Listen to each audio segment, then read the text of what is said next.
What's up guys, Jeff Cavalier, ATHLEAN-X.com. So today I'm going to show you how to get brutally strong away from the gym, like in your own home.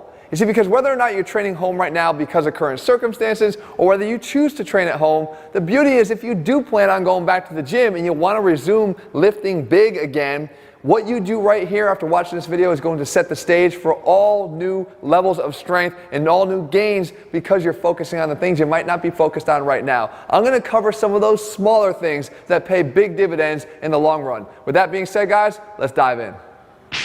All right, so when it comes to building strength, you have to always remember that all strength needs to be built upon a solid foundation. Because I've mentioned many times before in other videos how if you're simply chasing numbers but you're not necessarily building them upon a solid foundation, eventually it's going to crack. And when it cracks, those numbers don't mean shit anymore. See, if you can squat 600 pounds but you feel like a 600-year-old man the day after you do it, it's not really serving its purpose. So with that being said, the first area of focus here is actually one that's going to impact more the deadlift if we do this right, and it's straight arm scapular strength. And what we mean by that is the ability to have stability through your shoulder girdle, whether or not you're moving your arms here in space on a solid rigid torso, or whether you're able to move your torso in space on a solid rigid arm positioning. And we know that in the deadlift this is required to perform it properly and to have good bar path and stability of the bars that travels up during every single repetition. Well, that being said, what can you do at home? This is the beauty about this video.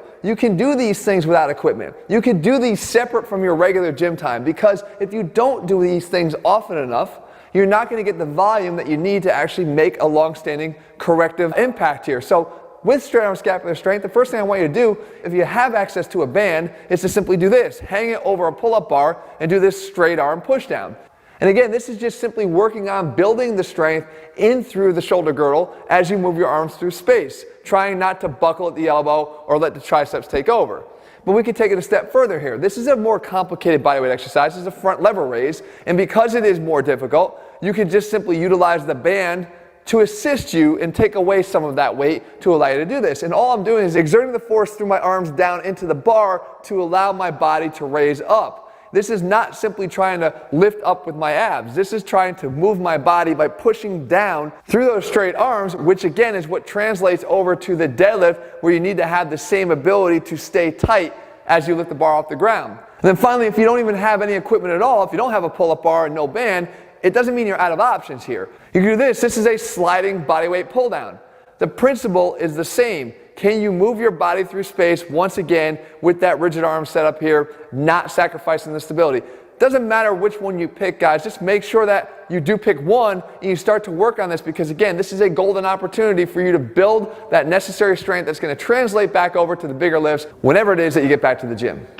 Next, we move on to our second area of focus, and this one's going to be very obvious when we think about what it is we're trying to improve. This is horizontal pressing stability, thinking about the bench press. Right? And we know that the bench press is one of those exercises that doesn't automatically come to mind when we think about stability because we're laying down on our back, but there's a huge amount of stability required to do this right.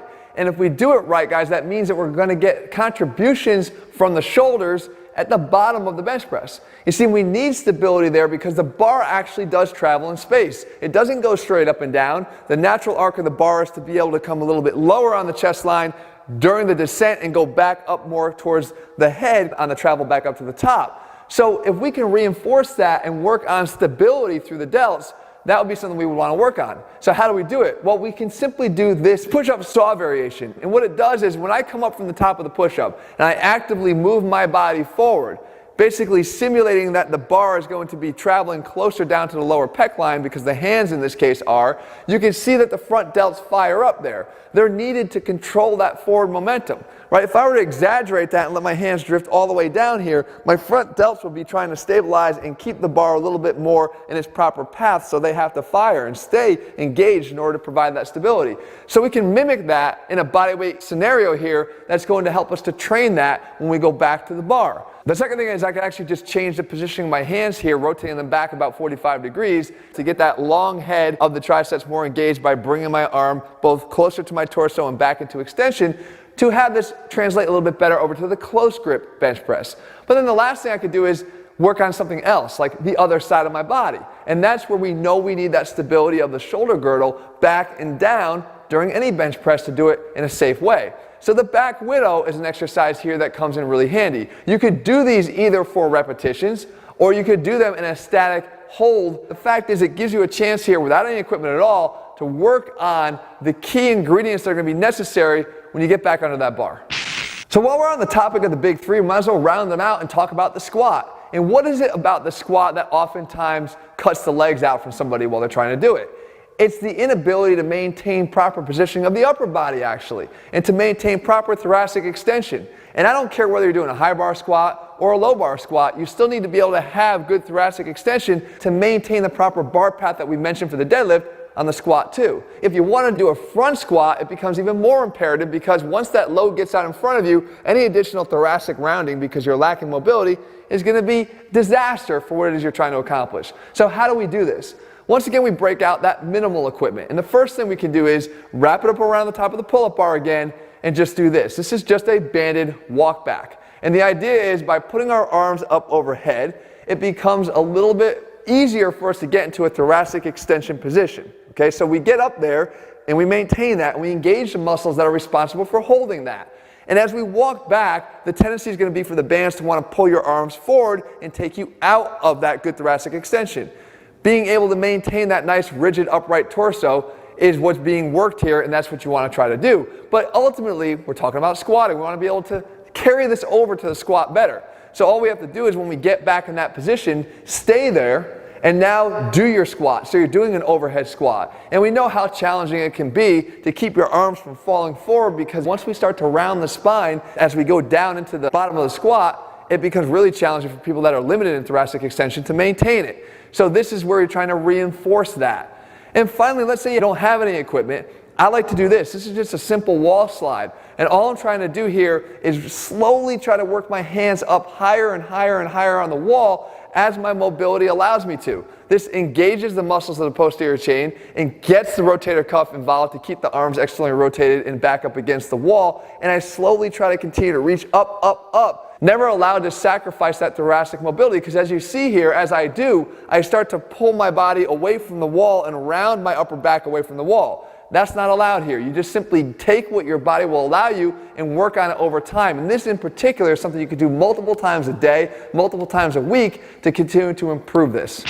Moving on, we're actually now talking about things that impact everything we do, actually anything that we do on our feet. And this is where I think that our hip weaknesses come and bite us every single time. You see, because most of the things that we do, even the two big lifts I just mentioned for the lower body, are sagittal plane driven, meaning we're moving in this plane. But our hips are so responsible for the stability and actually supporting our overall strength. They work in other planes. They work namely in the frontal plane, controlling abduction, and they also work in the transverse plane, and we need to work on the hip rotator strength as well. And these are things that you just don't get if you tend to ignore these smaller exercises. So if we started off with a little bit of equipment, the first thing that we can do is this clamshell exercise. You just take a band, you put it around your knees. Here I've doubled it up, and all I'm trying to do is work on isolated external rotation of the hip. Just trying to overcome the resistance of the band. I'm not trying to lean my torso back into it. I'm not trying to cheat it. And you'll be surprised at how weak you probably are here. You might not even be able to tolerate much of an external load from the band. The next one here is one you can actually choose to either wait or not wait. The fact is, it's determined by your level of strength in the adductors. And I'm going to bet that your adductors are actually probably pretty weak, or a lot weaker than you think they are. And the irony of that all is that the adductors are actually incredibly relied upon to get you out of the most difficult portion of the squat, which is the bottom. So what you can do is you can take this exercise here and either hold the dumbbell in a goblet position if you're capable, or just do it the way I'm doing it here, body weight only, and you allow your leg to simply drift out to the side. And when you get to the bottom here, I'm not just pushing through the grounded leg that I have for my stable leg. I'm actually allowing the sliding of the outside leg, the elongated, straightened out leg, to pull me back to the top. I want to feel as if I'm almost squeezing my body back up to the top as opposed to pushing my body back up to the top. And then finally we move on to that last component where we want to work on the other side of the hip, the abductors. We can do something like this. And this one's great because it doesn't require any equipment at all. It's just called the abductor hip drop. It's something I've talked about many times before on the channel and the value of this, and it acts to isolate that glute medius, helping to give us that hip hiking ability.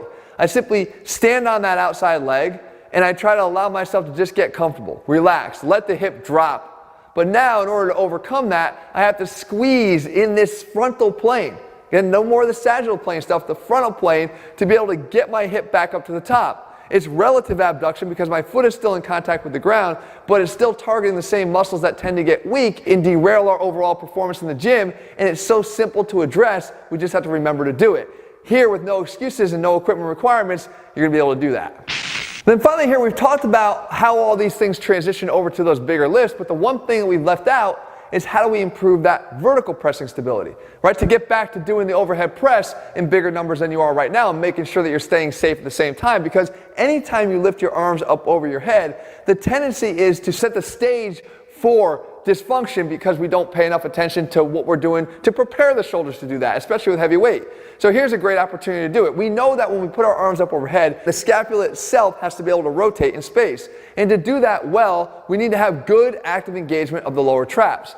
Beyond that, we also know that when we raise our arm up over our head, impingement looms if we don't have good strength and stability and contribution of the rotator cuff. So the first couple things I want you to do actually won't really require much equipment at all. The first one is some variation of a face pull. And I've showed you guys here on this channel before that there's a lot of different ways you can do a face pull. Ideally you do it with either a cable at the gym or some type of band, but ideally you add some overhead pressing component to the end of every repetition that's going to have a better carryover to what it is we're trying to train right here. But it doesn't mean that you have to use a band or a cable. I showed you that you could use a bag, a duffel bag from the ground. Or you can even just throw a weight inside of a towel, still mimicking the same action of the face pull with that overhead press component. Next thing you want to do is work on that lower trap engagement, and this is where I like the high to low band pull apart. And I like the high to low as opposed to simply at eye level because it helps to get those lower traps more engaged. Once we get the arms up overhead and we have the rotation of the scapula, the lower traps are going to be more active. So we can do that high position, down to low position, maintaining good stability throughout every repetition. But then I like to take it up one more notch, and we do this because we have the ability to incorporate closed chain training for overhead training transition, which means we can put our hands on the ground. And just by putting our hands in contact with the ground, we're getting the additional benefit of proprioceptive stability of the shoulder. So what we do is we do something like this. This is just a handstand push-up. And of course, we're not getting the range of motion that's going to carry over to an overhead press, knowing that we're going to want to bring the bar down more to the chest level. But we still have the ability to get that compression inside the shoulder joint while we're doing the pressing overhead, which gives us that added stability. But we can take it a step further. This becomes more dynamic. This is a wall walk. And what we're doing is we're walking out nice and controlled and slow. And there's a moment here where one hand is going to be off the ground to allow the other one to move forward or backwards. That provides a little additional demand on that stability of that one arm that's in contact with the ground. But the key is going nice and slow, walking yourself to your chest is all the way in contact with the wall, and then walking yourself back out. And obviously these are pretty difficult variations here for those that are more of a beginner level, but that doesn't mean that you're out of options. So you could do the pike push-up. You still get the same benefits of the closed chain environment here, and you're simply taking away some of the demands of the exercise by keeping your feet in contact with the ground. Get as steep of an angle as you possibly can and still work on slow repetitions, controlled repetitions to continue to train that stability that's going to pay off big dividends when you go to push that bar back up over your head.